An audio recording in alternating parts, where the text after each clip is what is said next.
Começa agora o Ponto de Pauta, o programa da Sedufisme.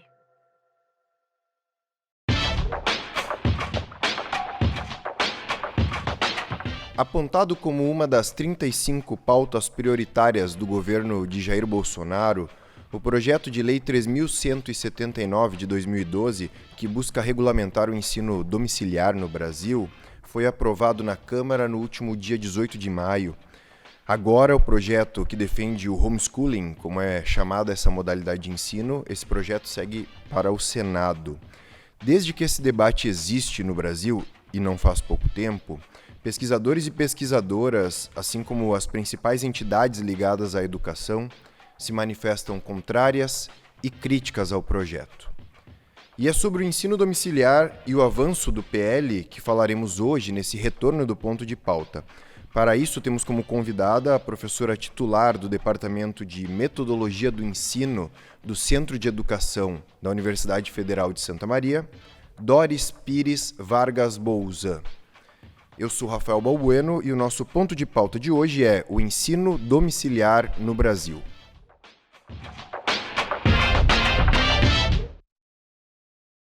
Professora Doris, para começar, em primeiro lugar, muito obrigado pela sua disponibilidade em conversar conosco.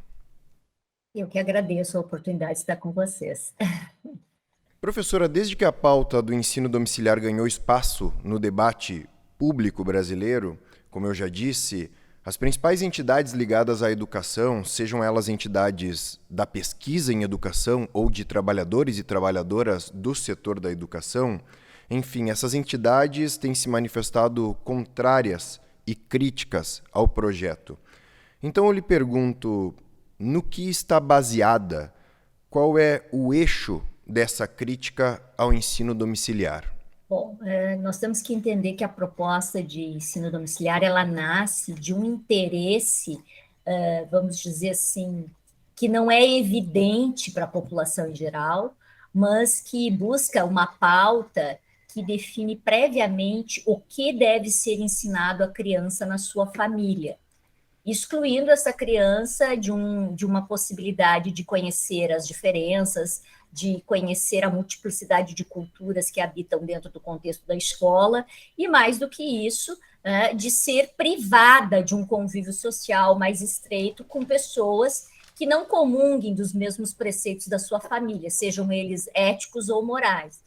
Obviamente, isso não é visto com bons olhos, porque se nós queremos um cidadão formado com um certo trânsito social, ele precisa conhecer as diferenças, os pensamentos existentes e poder se posicionar a respeito do mundo e da vida a partir do convívio com o outro.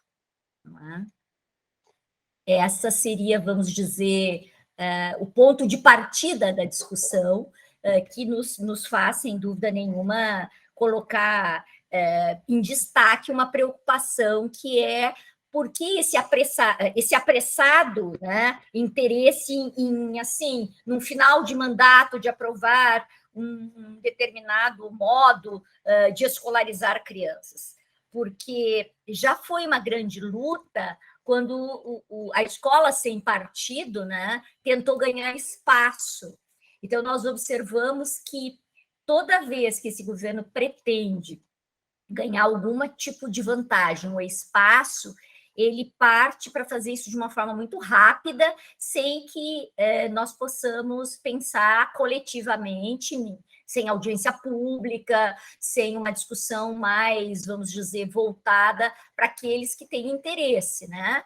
E o segundo aspecto, que eu acho que tem que ser colocado em relevo, é que isso leva à precarização do trabalho do docente. Nós, sem dúvida nenhuma, no momento que aprovamos uma legislação dessa ordem, que, embora diga que há uma necessidade do cidadão matricular o seu filho numa escola, de prestar contas, ele tem que ter uma certa formação para fazer isso, embora isso seja concreto, nós vamos privilegiar os privilegiados, que porventura pudessem ter uma oportunidade de um ensino mais voltado para aquilo que a família deseja, seja do ponto de vista do ensino de línguas, do ponto de vista de ensino de uma cultura geral, coisas dessa natureza, mas, por outro lado, isso precariza o trabalho do professor, porque eu posso contratar pessoas sem carteira assinada, eu posso contratar pessoas que eduquem, entre aspas, né, da forma como eu desejo, reproduzindo aqueles conteúdos, conceitos, ideias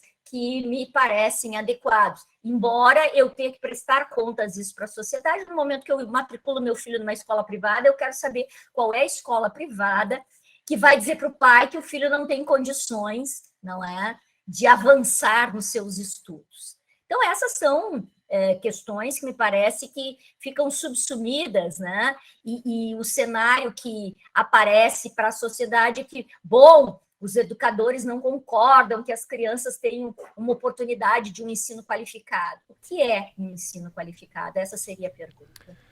Professora, aproveitando esse gancho, a senhora falou sobre a precarização do trabalho. A senhora, como docente do Centro de Educação da UFSM, a senhora forma professores e professoras também. Caso a educação domiciliar seja aprovada e entre em vigor no Brasil, qual o impacto que isso pode ter na formação de professores e professoras? Bom, a gente poderia pensar num primeiro momento que o professor que a gente informa, embora seja uma formação inicial, ele é um sujeito formado para pensar o social, para pensar o coletivo, né? Ele tem que se preparar para uma vida social, e para isso ele precisa ter oportunidades de experienciar diferentes culturas, conhecer diferentes lugares, aprender diferentes idiomas, se ele tiver essa possibilidade, leituras, enfim, ele precisaria de um leque de oportunidades para essa formação que o levaria a alçar voos para diferentes possibilidades. Ele poderia depois se tornar um pesquisador, se ele tivesse esse interesse, ele poderia se tornar um professor da educação superior, ele poderia se qualificar e se tornar um professor da educação básica, porque a gente sabe que só a formação inicial não é suficiente. Entretanto, na formação, cada vez mais nós temos debatido sobre a importância dessa consciência social e desse trabalho, inclusive com as vulnerabilidades existentes, né, nos diferentes campos educacionais, porque nós não temos uma única escola no Brasil, nós temos múltiplas escolas. E essa ideia de tu preparares alguém para trabalhar com múltiplo, com diferenciado, não criaria dificuldade para ele trabalhar com o sujeito individualmente, mas no momento que isso é instituído, talvez seja mais fácil para um jovem professor se submeter a um trabalho de 1 a 1, onde ele vai ter um único sujeito na sua frente, e talvez não tenha uma remuneração tão assim, tão dentro do que ele merece, mas seria um campo quase que imediato de trabalho, do que ele se submeter a um concurso, do que ele ter que se submeter a uma seleção, né? E, por outro lado, as escolas privadas também poderiam lançar a mão desses jovens recém-formados e empregá-los para trabalhar em homeschooling, e não para serem professores da escola, como atualmente seria. Então, a nossa formação, ela é para ser múltipla, ela é para abrir horizontes. Então, eu não vejo como uma pessoa que tem essa formação se interessa em submeter-se a um trabalho dessa natureza, mas, por outro lado, as pessoas precisam sobreviver. Então, eu vejo que a nossa formação ela tem que ser mais enfática no sentido de se pensar esse social, esse coletivo e esses contextos múltiplos que tem no nosso país, porque nós não temos, de norte a sul, nenhum tipo de possibilidade de pensar uma escola unitária. Por exemplo, se a gente for ao Pará, se a gente for ao Amazonas, tem lugares em que se leva 7 horas de barco para um professor poder ministrar suas aulas. O professor vai, ele chega nesse território, ele fica em torno de 48 horas para depois voltar. Então, ele dá de manhã, de tarde, 2 dias seguidos de aula. Se ele for professor de crianças pequenas, o tipo de aproveitamento não é bom, porque um dia inteiro de aula de uma criança pequena não é viável. Se ele ainda tem turmas diversas, ok, mas muitas vezes ele vai nesse lugar porque tem um professor leigo que acompanha esses indivíduos, e a gente precisaria ter esse professor preparado para lidar com essa diversidade no nosso país, né? Nós não temos no Brasil hoje uma prática de que o professor iniciante vá para longas distâncias. Quando a minha mãe se formou, isso no metade do século passado, a minha mãe teve que escolher o lugar para ir, foi para um lugar muito longe, onde ela teve oportunidade de aprender muitas coisas. E a gente fazia isso. Os nossos estudantes, eles não são preparados para ir para os rincões mais distantes. Eles são preparados para uma escola que forma na perspectiva da cidadania, e isto talvez, pensando no homeschooling, seja um grande desafio, né? Porque nós vamos ter que retomar muitos preceitos aí éticos e, inclusive, de definição de uma matriz curricular voltada à escola, porque também nós temos junto disso a Base Nacional Curricular Comum, que também vai exigir, né, dessas famílias uma prestação de contas. Então, ao mesmo tempo, parece um pouco, como é que eu vou dizer, fantasiosa essa legislação, porque ela privilegia quem pode ofertar o privilégio. Ela exige um acompanhamento da base curricular, né, nacional. Então, esse profissional vai ter que ter condições de lidar com esses referentes. E, ao mesmo tempo, a escola vai ter que cobrar que essa família prepare para responder essas questões. E eu penso que, do ponto de vista prático, até pela experiência pandêmica que se teve agora, muito recentemente, isso não é viável. As famílias teriam que superinvestir, as que têm recurso, para que isso se tornasse viável. Do ponto de vista financeiro, é mais caro para uma família ter que fazer isso, né, do que optar por botar a criança na escola. Muito embora a gente saiba que tem pessoas que têm recursos para fazer isso, né? Mas eu vejo que todas essas questões que eu estou trazendo aqui para ti mostram que a formação ela precisa estar pautada nesse sujeito da diversidade. E, embora se faça um grande esforço para isso, por outro lado, como nosso professor, ele se forma e fica no entorno do lugar onde ele vive, ou, no máximo, quer dizer, se ele veio de outra cidade, aqui veio para Santa Maria, ele vai ficar por aqui, né? Do que ele ir daqui para o Nordeste, ou ele daqui para o Centro-Oeste, ou o contrário, eles virem para cá. Essa não é uma realidade brasileira, embora fosse uma coisa muito interessante, se assim pudesse ser. Professor, eu acredito que agora nessa última resposta a senhora já tocou um pouco nisso, que seria sobre as muitas possibilidades que esse projeto de lei, se ele for aprovado, as muitas possibilidades que ele abre, que na verdade não se resumem ao ensino domiciliar de certa forma. Porque eu penso o seguinte, e é nesse sentido que eu faço a minha pergunta. A proposta do ensino domiciliar, ela parece muito calcada em uma questão individual, em uma questão da esfera privada dessas famílias que reivindicam, que desejam ter essa possibilidade. Contudo, a partir do PL, fica a pergunta se essa demanda particular não abre brecha para que a questão do ensino domiciliar se torne quase que uma política pública de educação, que o ensino domiciliar se torne uma opção, por exemplo, em locais nos quais se tem dificuldades de se abrir ou se manter uma escola. A senhora vê esse risco? Eu acho que isso é inviável, porque hoje o Estado está retirando da mão da educação, né, os recursos existentes. Nós estamos aí durante 20 anos, nós não temos mais recursos para a educação, está congelado. Então, uma proposta que pudesse contribuir para que rincões mais longínquos fossem agraciados com um professorado, eu diria que é um sonho que não se concretizaria em absoluto, por conta de que nós temos no Brasil a ausência, por exemplo, do salário mínimo base do professorado. Nós temos uma política nacional que implantou um piso salarial nacional, no entanto, nós não temos esse piso instalado no país inteiro. Cada município gerencia a sua realidade como pode, embora alguns municípios tenham um bom plano de carreira, valorizem a formação, o mestrado, o doutorado, né?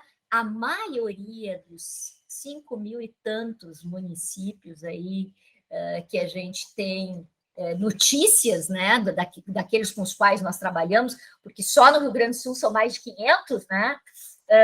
Nós, na região sul, no caso, nós não temos notícia de uma unidade de pagamento salarial. Então, aquela precarização da qual a gente falava pode se tornar ainda mais nociva, porque tu imagina que se aprovasse uma política pública, que no caso não é essa a intenção, mas se aprovasse uma política pública onde o professor seria contratado para fazer o ensino domiciliar sem ter um piso básico garantido, sem ter condições mínimas de residência, né? Como isso seria? Semana passada, eu estou conversando com um ex-ministro da Guiné-Bissau, da Educação, e ele dizia que, quando ele foi ministro, ele instituiu um projeto de governo em que os professores iam para todas as localidades do país. Mas a Guiné tem 2 milhões de habitantes. Embora tenha 80 e tantas ilhas, tem lugares que não são sequer habitados. Então, a preocupação era que as pessoas chegassem àquelas comunidades e educassem. E como lá eles vivem em comunidade, nunca seria uma criança sozinha. Então, uma coisa é uma proposta em que nós tivéssemos a possibilidade de atingir as crianças nos rincões mais distintos. Essa seria uma circunstância. Outra coisa é acreditar que uma proposta desse nível poderia, né, vir a beneficiar crianças de zonas vulneráveis. Eu acho quase impossível que isso acontecesse, pela própria forma como a política está desenhada, porque a política faz exigências de formação desse pai, dessa mãe, né? E talvez quem mais precisasse do apoio educacional são pais semi-analfabetos ou analfabetos, então eu não vejo isso no horizonte como possível. Professora, especialmente no último período, com a pandemia, uma outra questão que ganhou o debate público também foi o embate entre o pensamento científico e o anticientífico ou negacionista. A defesa do ensino domiciliar pode estar associada a esse tipo de pensamento, ou ainda a aprovação pode potencializar isso? Em alguma medida, eu acho que sim, porque justamente a ideia de eu vou aqui botar entre aspas, o poder sobre o meu filho. É claro que nós sabemos que os pais, eles têm, mas quando um pai está agindo inadequadamente, nós temos esferas das quais nós podemos lançar mão, conselho tutelar, nós podemos fazer várias coisas como Estado que permitam que essa criança seja protegida. Quando a gente abre mão disso no processo educativo, formativo, né, a gente, em alguma medida, está contribuindo, nós estaríamos, vamos dizer assim, consentindo, né, determinadas ações de determinadas famílias que seriam contraditórias aos preceitos e garantias da infância, né, e do próprio desenvolvimento desse indivíduo. E a gente vê isso das mais variadas formas que elas poderiam acontecer. Né? E por que eu estou te dizendo isso? Porque, assim, países desenvolvidos como a Espanha, a Suécia, a Alemanha, proibiram o homeschooling. Por que eles proibiram? Eles proibiram porque não foi exitoso, em hipótese nenhuma, esse controle exacerbado que a família tinha sobre as crianças. Né? Por exemplo, a gente sabe claramente que nos Estados Unidos a motivação é religiosa, é de caráter religioso. Mas, nos países europeus, isso começa com aquelas dificuldades daquelas crianças que têm dificuldades adaptativas à escola, que têm problemas crônicos de saúde, que não podem contatar com outros indivíduos, que têm desvios comportamentais, que não são, vamos dizer assim, de fácil manejo, embora tenham escolas inclusivas, né, em alguns países. Essa é uma realidade. Às vezes é tão nocivo para a criança aquele convívio que a família abre mão do convívio. Mas esses aspectos pontuais, né, não deixaram de exigir das famílias que elas apresentassem planos de trabalho, que elas tivessem que prestar contas, e o órgão que faz isso, né, é um órgão que controla toda a vida escolar da criança. Tu imagina num país das dimensões continentais como o nosso, que nós não conseguimos uma unidade salarial, que é a questão do piso nacional dos professores, que nós conseguiríamos uma unidade formativa para essas famílias, né, na busca de poder dar suporte, né, para que essas famílias educassem seus filhos em casa. Eu não vejo isso como possível, porque isso demandaria um investimento na educação que hoje nós já não temos. Ela já é precária para a educação presencial. Tu imaginas, né, o que significa isso para uma educação que seria uma educação do privilégio, a menos, claro, que a gente aceitasse a ideia de que os privilegiados têm que continuar privilegiados. Aí vamos investir todo o dinheiro da educação nisso, não é? Aí ficaria bem tranquilo, mas não me parece que as entidades todas que estão em torno desse tema, buscando assertivamente chamar a atenção da população, sejam capazes de concordar com tal proeza. Eu acho que não é possível que se passe a aceitar o homeschooling como algo natural, habitual, nesse país que tem as características que o nosso país tem, né? Professora, como eu já mencionei, o ensino domiciliar estava entre as 35 pautas prioritárias entregues pelo presidente Jair Bolsonaro aos presidentes da Câmara e do Senado. E agora, na própria Câmara, a aprovação do PL foi com urgência, foi com alguma agilidade. Eu lhe pergunto nesse sentido, a aprovação do ensino domiciliar deveria ser uma prioridade para o momento? E, na sua avaliação, por que essa é uma prioridade para o governo federal? Bom, vamos começar, então, pela primeira etapa. Não vejo como a menor necessidade de se pensar sobre isso. Por duas razões, pelo menos. A primeira, nós estamos vivendo um momento pandêmico de difícil readaptação das crianças à escola, uma necessidade imensa em investir em condições de trabalho para o professorado. Houve um adoecimento em diferentes esferas familiares, escolares, que demandaram e demandam do professor um grande esforço para esse retorno. Não tem sido tranquilo. A grande queixa nos meses de março, abril e maio deste ano, aqui no município, era a ausência de adaptação das crianças à rotina escolar. Como é que a gente pode pensar que crianças que ficaram 18 meses fora da escola, sem o hábito de estar na escola, poderiam voltar para a escola e tudo naturalmente acontecer? Alguns nunca tiveram na escola, porque os que estão no terceiro ano hoje, eles estiveram durante 2 anos, que seria o primeiro e o segundo ano, fora da escola. Os que estão no segundo ano não foram na pré-escola nem no primeiro ano.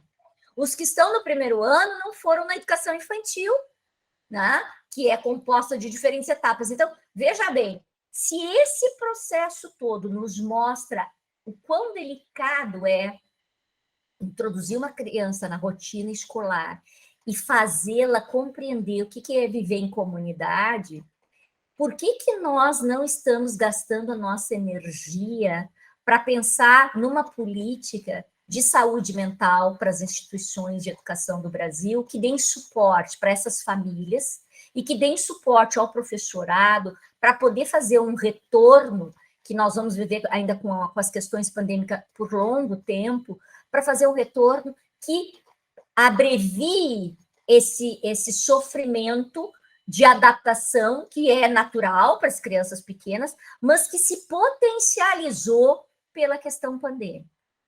Tá? Então, eu não vejo por que essa pauta ela seria prioritária no momento crucial de retorno às atividades presenciais na escola brasileira como um todo.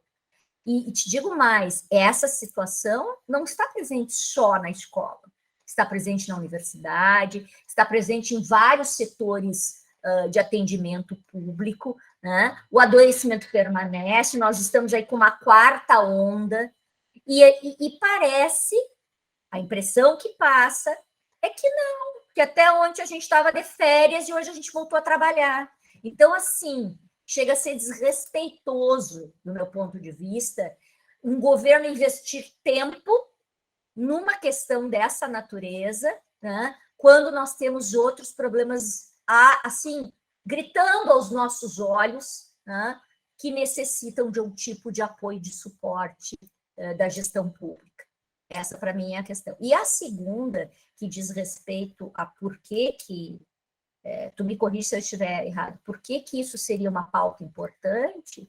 Eu imagino que o nosso presidente se comprometeu, né, com a frente religiosa que ele hoje defende, que seria os evangélicos, ou pelo menos parte dos evangélicos. Ele se comprometeu com essa aprovação, né, porque existem escolas evangélicas que já fazem algum tipo de trabalho voltado a um ensino individualizado, né, que eles não chamam de homeschooling, porque oficialmente eles não podem, mas que já há um certo direcionamento, né, e isso seria uma espécie de forma de pagar o compromisso político, né, que ele assumiu quando se colocou à disposição para ser presidente.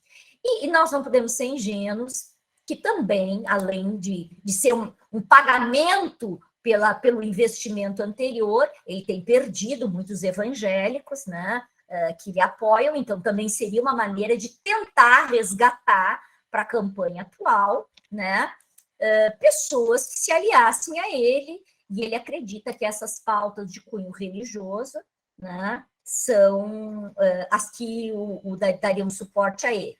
E eu digo isso porque eu vi uma declaração dele próprio, num determinado momento, dizendo que ele escolheria um ministro do STF horrivelmente evangélico. E aí eu fico pensando que tipo de visão, né, está por detrás desse terrivelmente evangélico, né, quando nós sabemos que tem outras prioridades no país que mereceriam um olhar do presidente, enfim, dos seus ministros, né? Essas acho que são as duas questões assim, que eu agora poderia mencionar. Não sei se tu gostarias que eu dissesse algo mais sobre isso, mas, sim, no primeiro momento, essas seriam questões que estariam presentes na minha reflexão. Não, tranquilo, me sinto contemplado pela resposta. Professora Doris, eu gostaria de agradecer imensamente pela sua atenção e disponibilidade em conversar conosco.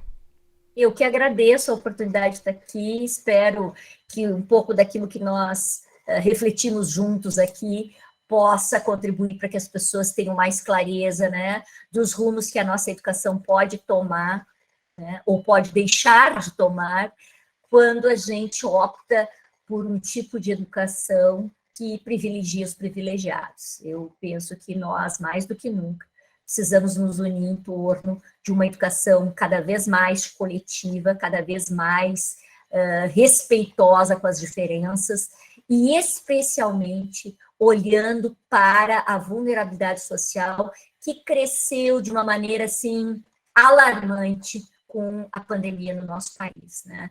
E eu imagino que nós ainda, por toda essa década, né, vamos sofrer no sentido de ter que buscar alternativas para qualificar a educação das nossas crianças e para tentar, em alguma medida, contribuir para que essas defasagens que se estabeleceram pela ausência de presencialidade na escola possam ser superadas. As lacunas, elas às vezes levam anos para serem vencidas, mas sem dúvida nenhuma, se nós não investirmos na formação do professorado, na saúde mental das crianças e das escolas, né, como um ambiente que às vezes é o único para aquela criança ter um respiro, nós podemos incorrer num erro de que essa circunstância pandêmica possa ultrapassar esta década. E eu realmente penso que a gente tem que tentar vencer,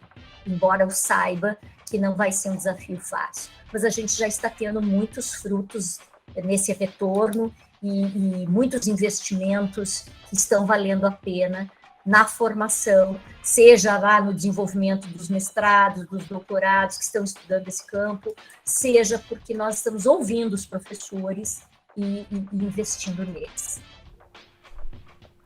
Certo, muito obrigado.